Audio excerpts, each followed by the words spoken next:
Right, so Labour corruption and candidacy vote rigging is something we've visited a number of times on this channel. It's become somewhat normalised under the Starmer regime, as only the most Starmery of candidates can ever get selected to stand for his Labour. Goodness knows this channel has covered multiple examples of this happening up and down the country, as Labour now only want compliant yes men in place who will do and say exactly as they're told and vote accordingly, such as the authoritarianism on show.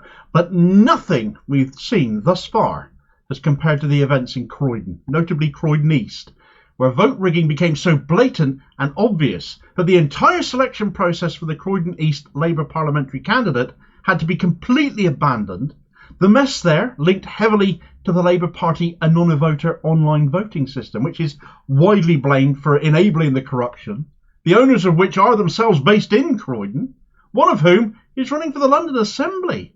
So those elections have now been thrown into chaos, and they all have ties to Labour's Croydon-based General Secretary and Starmer sidekick, David Evans.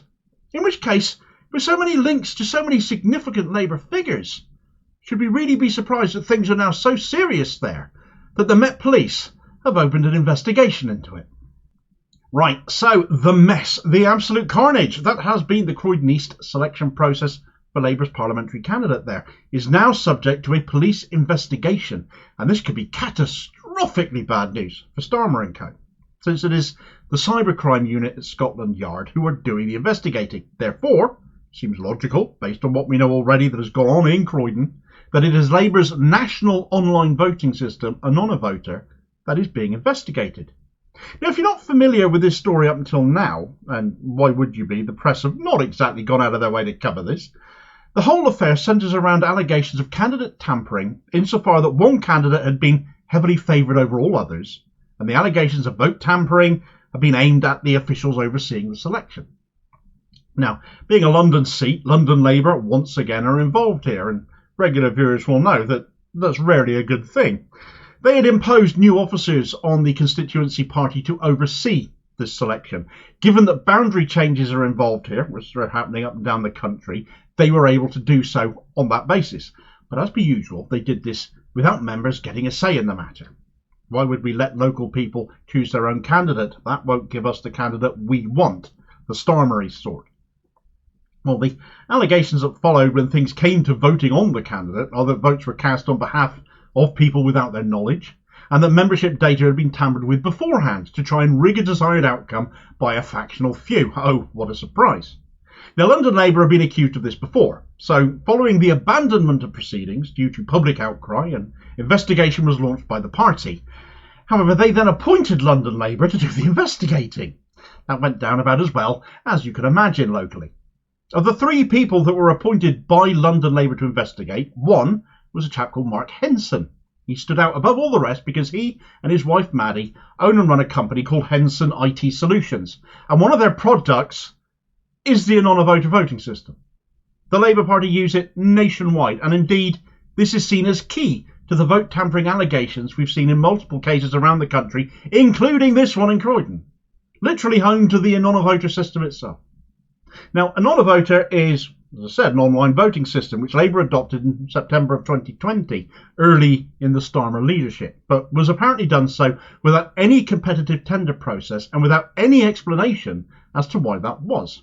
At the time, there was uproar about it. As you can imagine, there were comparisons with what Labour were doing here to Matt Hancock handing out PPE contracts. That's how badly it went down.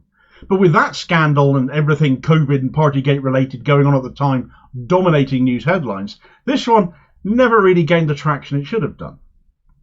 So we have Anonyvoter being blamed for the corruption in Croydon East, at least in part, having been awarded the Labour Party contract without a tendering process, is run by Mark Henson, who was one of London Labour's appointed investigators into the alleged voter fraud, which his programme may have been part of, and his wife Maddie, herself a Croydon Borough Councillor, who can be tied to both one of the people implicated in the alleged wrongdoing and a suspended former councillor implicated in the financial collapse of Croydon Borough Council in 2021, who was also a friend of one of the other investigators appointed by London Labour. It's quite the sorry mess. Still not finished.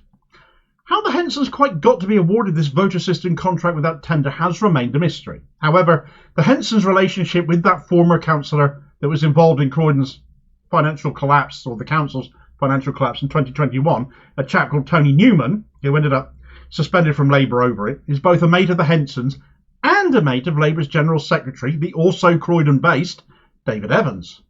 Is there a link? Well, he's certainly a link between the two, between David Evans and an Anonyvoter potentially, but we don't know for certainty.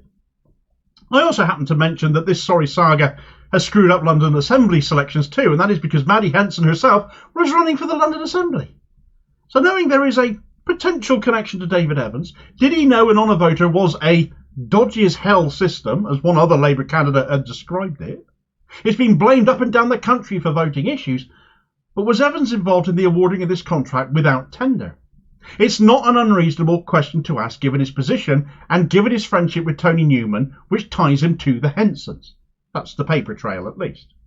Even the Labour Party NEC was bypassed over the Anonyvoter contract, and you have to realise the implication of every Labour Party member in the country having their details to cast democratic votes being on this system. If the system is that corrupt, it may be able, either in and of itself or through manipulation, to act in a factional or selective manner, and therefore it is utterly unfit for purpose if that is the case. If the General Secretary was involved in the awarding of this contract, and it is pretty hard to see how he could not have had knowledge of such a massive internal deal, and in light of the connections between him and the Hensons, he could well be knowingly implicated in such things, and that absolutely needs investigating. And now we might finally be getting somewhere to see it happen. Last week, the candidate selections reopened in Croydon East. The alleged favoured candidate from before, who had apparently been given access to data he shouldn't have had, a guy called Joel Bodmer, who was nicknamed Bodger, which is exactly the nickname you want for an elected MP, isn't it? An official in the right-wing-led Unison trade union, as he is, has apparently now withdrawn.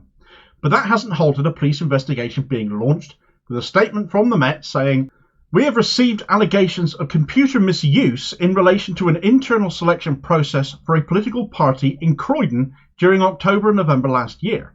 The Met's cybercrime team are investigating and inquiries are ongoing." One fairly high-profile example of the tampering going on that has come to light from last year is that former Corbyn advisor Andrew Fisher, who is a member of Croydon Labour himself, has been confirmed to be on the membership list of people with a vote in this contest. But he wasn't previously when all the tampering allegations came out. So how was that if there was no tampering going on? He's got a fairly decent social media platform, and Fisher regularly crops up on political programming still. So did they really think that wouldn't get out? It seems clear data is being tampered with. If the cybercrime unit don't investigate an Anonyvoter, that'll be flagged up as a kind of a what on earth are they doing if they don't? That's literally the cyber bit kind of thing. But the knock-on effect could affect Labour representation of councillors in Croydon as well, could affect the London Assembly too. How far up the chain of command does this go? Because if the Labour NEC were cut out of the Anonyvoter bid being awarded, who signed off on it?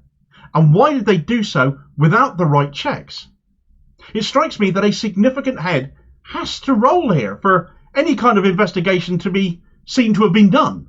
But this, of course, all depends on the police doing this investigation right. We are talking about the Met here and not hushing it up. But if they decide to bury it, questions will get asked of that too. Because this is too serious to be let go of. And frankly, this should be headline news. Because the ramifications if an Anonyvoter is found to be a cause in part or in whole of this corruption in Croydon East, then that has nationwide ramifications since the system is used across the country.